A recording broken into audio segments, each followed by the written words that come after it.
4 for 5 in game one, is still going to play the second. Theodore Samuel Williams, an unforgettable MLB legend, shined both on the field and in his military service.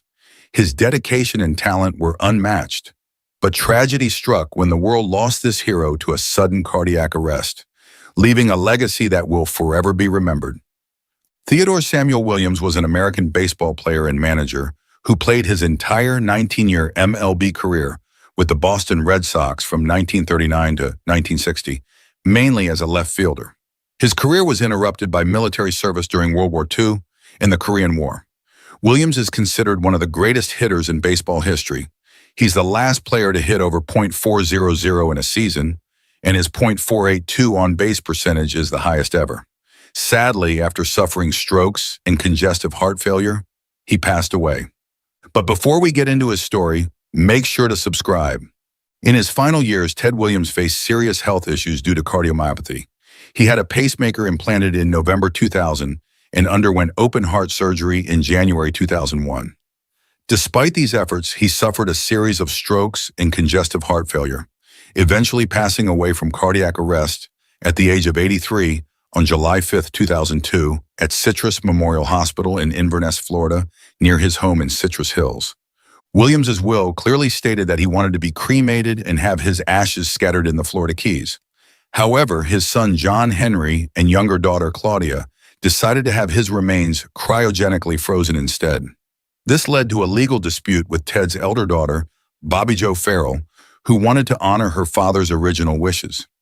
Bobby Jo, with her attorney Spike Fitzpatrick, who had also been Ted's attorney, argued that the decision to freeze Ted's body was based on a forged family pact. A little controversy was stirred.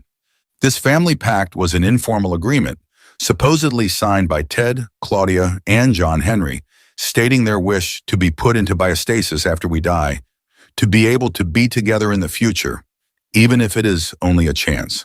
The pact was written on an ink-stained napkin, raising doubts about its authenticity. Bobby Jo and Fitzpatrick believed that John Henry and/or Claudia had forged Ted's signature. However, laboratory tests confirmed that the signature on the napkin was genuine. John Henry defended the decision by explaining that his father believed in science and was open to the possibility of cryonics if it meant a chance of reuniting the family in the future. Despite the controversy and legal battles, Ted Williams's body remains cryogenically frozen, a testament to the complex and sometimes contentious nature of family decisions regarding the final wishes of a loved one. The family pact to have Williams's body cryogenically frozen caused a lot of upset among his friends, family, and fans. Bobby Jo Farrell, Ted's elder daughter, wasn't happy with the decision and even made a public plea for financial support to help her lawsuit, but it didn't get much response. Facing financial difficulties, Farrell eventually dropped her lawsuit on the condition that a $645,000 trust fund left by Williams would be immediately split equally among the 3 children. In the book Ted Williams, The Biography of an American Hero, author Lee Montville suggests that the family cryonics pact might have been questionable. He claims it was actually just a practice autograph of Ted Williams on a plain piece of paper, with the agreement later written around it. Montville pointed out that the pact was signed Ted Williams, just like his autographs, while Ted always signed his legal documents as Theodore Williams. Despite this, Ted's daughter Claudia, who was part of the pact with John Henry, testified in an affidavit that the document was genuine. After Ted Williams passed away, his body was decapitated for the neuropreservation option offered by Alcor, the cryonics company. Tragically, John Henry, Ted's son, became ill and died unexpectedly from acute myeloid leukemia on March 6, 2004. In line with the family agreement, John Henry's body was also transported to Alcor for cryonic preservation.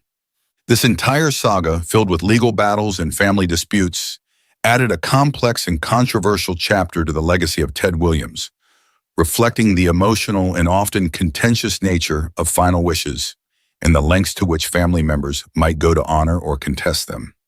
The legacy he left behind will never be matched.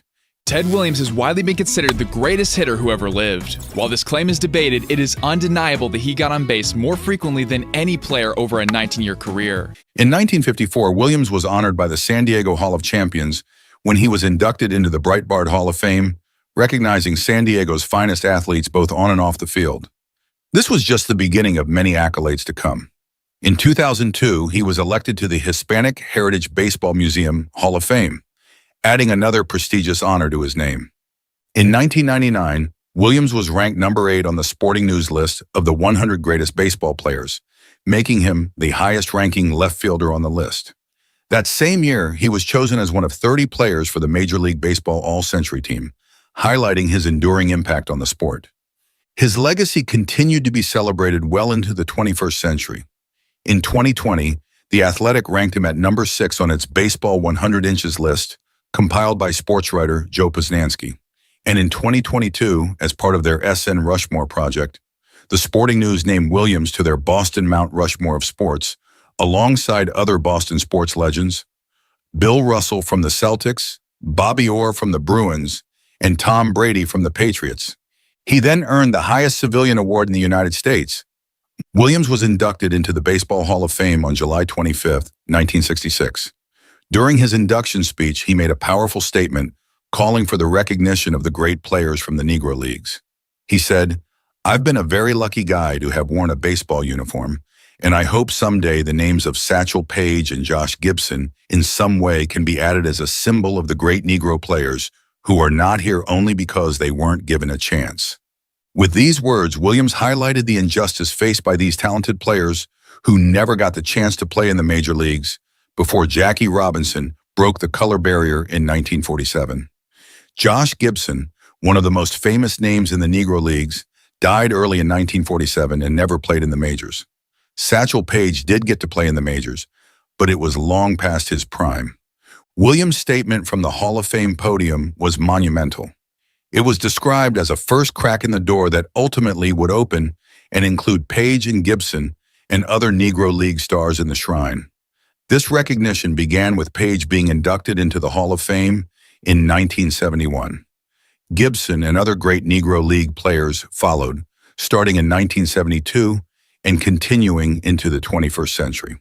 Years later, on November 18, 1991, Ted Williams received the highest civilian honor in the United States, the Presidential Medal of Freedom from President George H.W. Bush.